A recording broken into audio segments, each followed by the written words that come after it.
Good morning YouTube. So it is another day in my 4th year of medical school rotations and I'm off to a hematology oncology clinic, which I'll be at for the next 2.5 weeks. So I hope you guys are having an incredibly blessed day, and that whatever you're doing, whether you're in the clinic, you're at the hospital, whether you're just studying for your board exams or just studying for a subject throughout medical school, I hope you guys are inspired and motivated to give it everything you have today for your future patients. All right, so before we get to today's vlog, I want you guys to know that you are greatly loved, and that you are wonderfully and beautifully created, and that you are capable of more than you could ever imagine.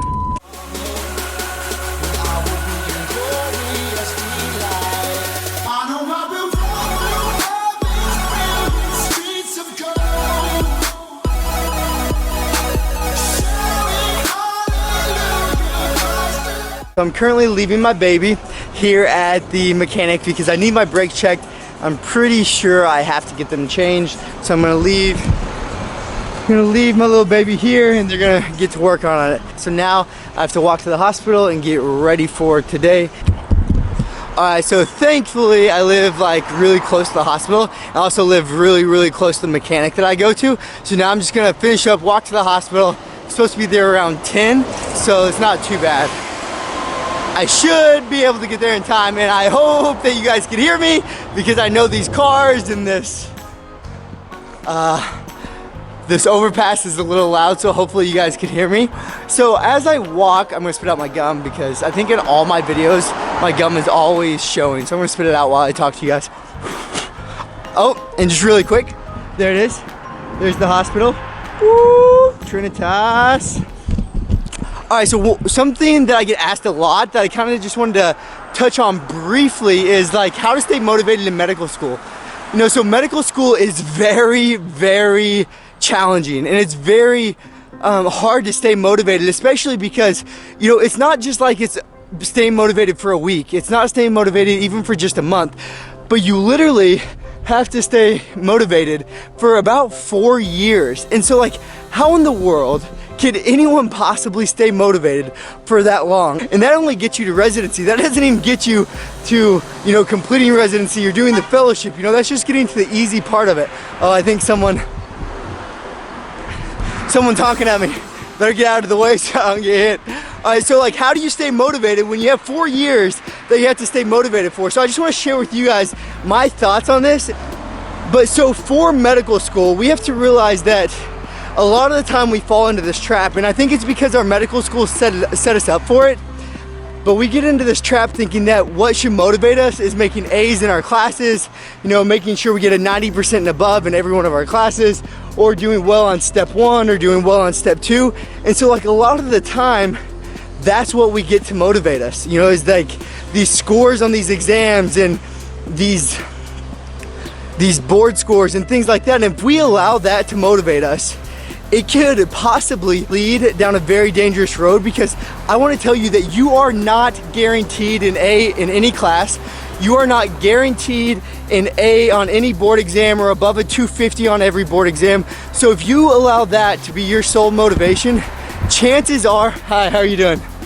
Chances are that you are going to be let down at some point and your motivation will fail.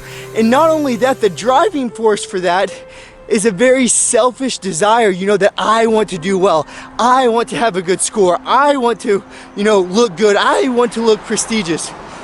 My voice is cracking. I don't know why. I must be going through puberty again.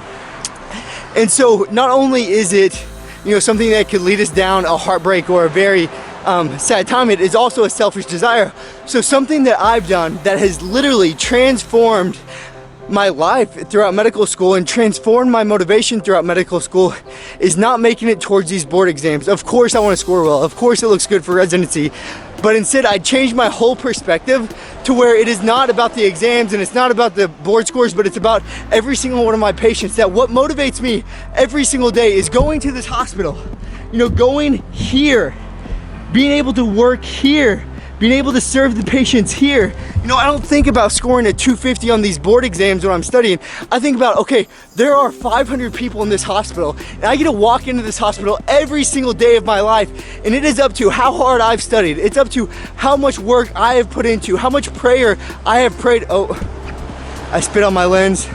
Forgive me. There we go. It's up to how much, blood, sweat, and tears I've poured into studying and working and praying for these future patients about how good of a doctor I'm gonna be, and their lives are at stake. You walk into the hospital and there are hundreds of people that they could be dead tomorrow if it is not for your care or for the team's care. And so I don't let these stupid board exams motivate me. I let this hospital motivate me. I let the dying patients in here motivate me. I let the heartbroken patients in here motivate me. And then when I'm studying for 8 hours, when I'm studying for 12 hours on end, my motivation is fueled forever. Because those board exams, they'll come and go. Making A's on exams will come and go. But the people that we will care for will be there forever. There will always be hurting people. There will always be people that are heartbroken and going through some of the hardest times in their life. And let that motivate you, because that'll never leave. And that will also always satisfy.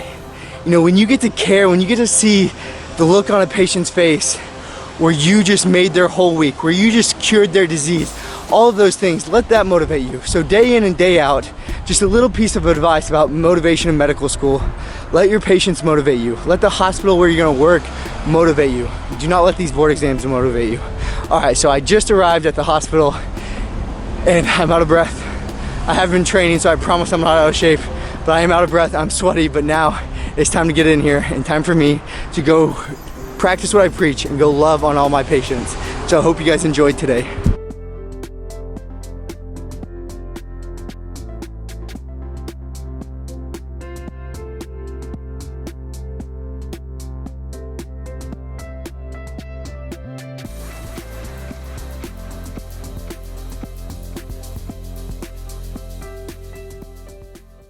Well guys, I just had my lunch and I'm absolutely stuffed. I had to have about 500 grams of quinoa with the 8 ounces of chicken to fuel us because Phoebe and I are still doing our marathon training, so I had to eat a ton. But during my lunch, I had the opportunity to Bible study a little bit, which was incredible. But I also started reading this book by Justin Williams that kind of talks about what I was saying. So it says, you will see humans at their worst and most desperate and most vulnerable. Remember why you do what you do, to mend the wounded, heal the sick, and comfort the dying.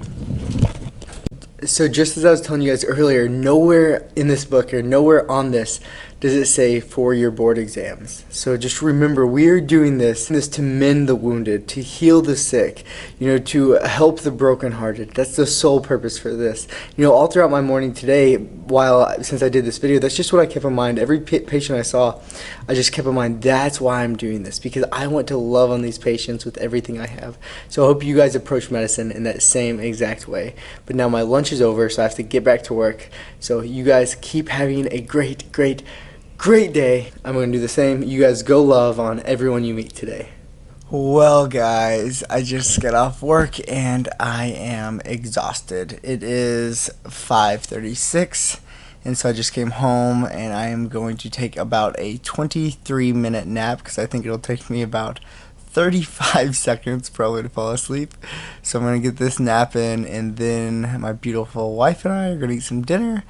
And then I'm going to go to the gym and work out a little bit before bed. Hopefully this power nap will get me motivated and a lot of energy to go kill it in the gym later. I didn't have to do any running at all today. Praise the Lord.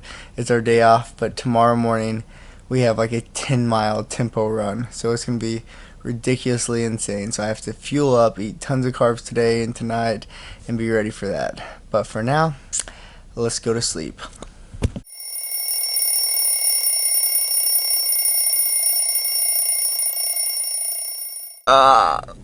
Well guys, this is where you see what you're made of. I am absolutely exhausted. I do not feel like working out. It is too late to take pre-workout, but I'm gonna go work out anyway. And even in the back of my mind, today is allowed to be a rest day, but I'm not gonna do it. I'm gonna go in there, I'm gonna hit these weights hard. I have back and abs, and I'm gonna get it done. Alright, so whenever you don't feel like you have the motivation to do it, just get in your car. Even if you have to drag yourself like I did today, drag yourself to your car, get to the gym, kind of stare at it. Just kind of stare at it over there. Yes. Yes. And tell yourself you can do this. Alright, so let's go get this workout in. But before I do that, really quick, I continued to read this book I told you guys about for intern year, and it kind of went along again with what I was talking about earlier. So I wanted to read it to you guys if I could find it. So give me 1 second.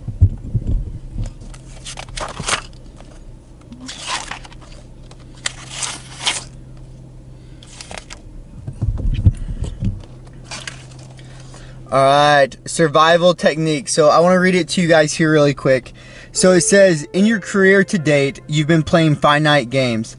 They have a start time, a stop time, rules on how to play, and rules on how to win. That was the shelf exams, the step exams, step 2, your grades, and graduation. When playing finite games, you have a role and you see others as playing their role. But people are not roles, they are people. They have feelings, emotions, and souls. Finite games crush people, and your win is often someone else's loss. Hopefully you have developed survival skills, and maybe you beat in the game by figuring out how to get that A, how to get honors. And yeah, that's great, because you survived. But now, most importantly than any other point in your career, it's time to stop playing these finite games and start playing infinite ones. Your grade does not matter. People matter. I think that is just, you know, an incredible point in this book, because that is so true. Every other game that you've played thus far, every other aspect of medical school has been a finite game, as in there is an end to it, and it could be ending with an A, ending with a B, C, F, failing step 1, succeeding in step 1, making the highest score ever on step 2, but that game ends. And now there's a new game, an infinite game that has infinite importance. And that's the lives of the patients that we're going to be serving. Okay, so even in your 3rd year, when you still have exams, I want you to think of this in 2 different aspects, okay? You have the finite games that you're still playing, as in you have to do well on step 2 CK, you have to do well on your self exams, but most importantly is the infinite game that you are still playing every single day while you're going through rotations. And that's how you treat every single patient. Remember that they are people, that they have people that care for them so much, and they are in your hands. Their family is trusting you with their care, and so you have a great responsibility to care and to love for them. So just to end with, before I go work out, think less about the finite games and pour your whole heart and soul into the infinite ones. And the infinite games that you'll play throughout medical school are the ones with infinite importance, is how you treat the patients and what impact you leave on them.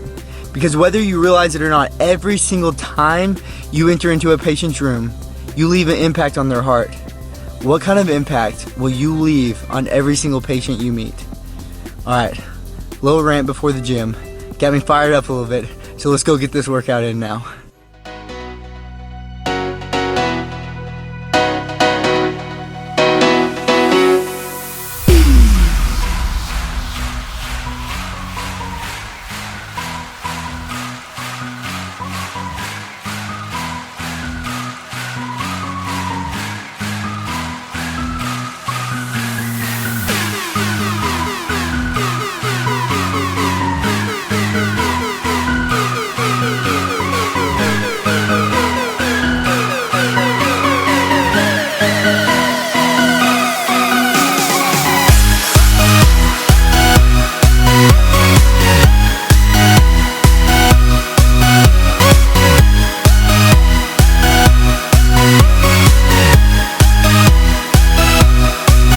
Alright guys, I am beat. I'm exhausted, very tired. I did not get to record the ab part of the workout, but all I did was decline crunches. And so how I did those is I just tilt my head up a little bit, make sure my abs were engaged, and then crunch all the way up. And then I paired that with leg raises. So I did 3 sets of 10 of each of those, supersetting those, and got the workout done. Oh, just gonna kind of relax here on my car. So I am about to head off and go to bed. I have to wake up at 5 in the morning because Phoebe and I tomorrow morning have a 3-mile warm-up, 10-mile tempo run, which I have to run at a 6:45 pace, and then a 3-mile cool down. So 16 miles tomorrow morning at 5 a.m. Does not sound too fun, but have to get it done, have to get it in, because I want to do the best I can on my marathon. And guys, everything in life, even if it's something that you do not enjoy, if you are going to do it, give it everything you have. Okay? Give it everything you have. Otherwise, you don't need to be doing it. You know, we're given one life. One very, very short life. And we need to live every second to the fullest. To where at night, before we go to bed, we're just outside, dead, laying on our car. Anyway, so sorry I talked so much in this video, but I guess I had a lot to rant about. So before I get off here, I want you guys to know that you are greatly, greatly loved, and that you are wonderfully and beautifully created, and that you are capable of more than you could ever, ever imagine. Keep chasing your dreams with endless love and relentless passion.